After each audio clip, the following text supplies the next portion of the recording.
Father Ray Helmick from the theology department. And Father, I guess you're not going to stand on this bench. You want to take this mic?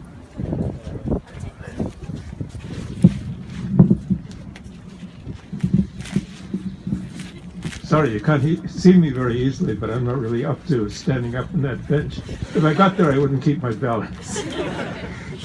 I'm here for the climate justice. I'm here really about global warming, and I'm very involved with the students who are really very passionate about this. I see it as a really important thing. You've heard from a great number of speakers by now that student voices aren't heard enough. That's very true. And I want to hear more student voices on this subject.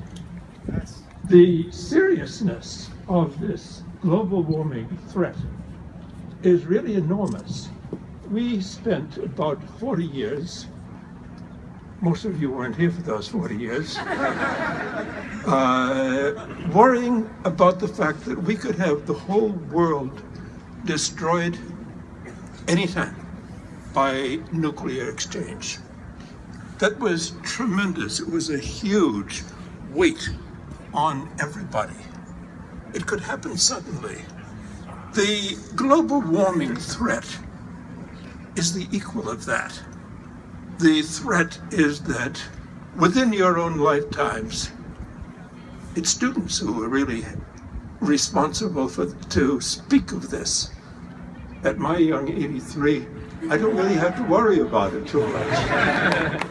But within your lifetimes, you can expect that the resources of the world are going to be drastically diminished. Within the lifetimes of your own children, it is really a great probability that our planet Earth will have become uninhabitable. That's a drastic thing to see. That is as bad as the nuclear threat anytime.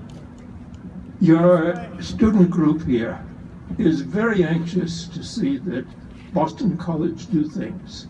There's been a lot of talk always about divesting in fossil fuels, and that's a very worthy thing to look for. But I expect a whole lot more from BC. I expect that Boston College has first-class science faculties who can be instructive to us, as the science faculties of Harvard and MIT are.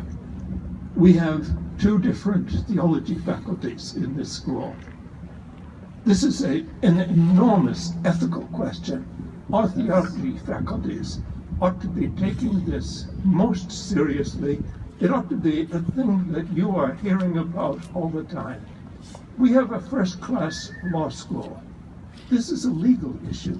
Yes. The law really needs to be enforcing climate justice, justice for further generations. And intergenerational justice is a really primary concern. But most of all, what do I want to hear from?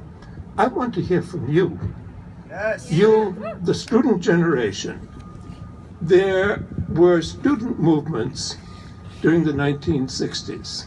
That's quite a while ago. The student movements stopped the Vietnam War. The student movements really got action going on civil rights.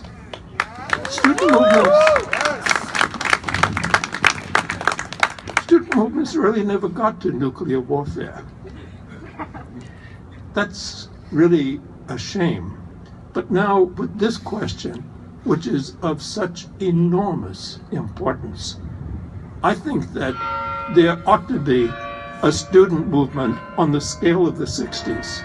Students, not just BC students, you ought to be in alliance with students all over the country.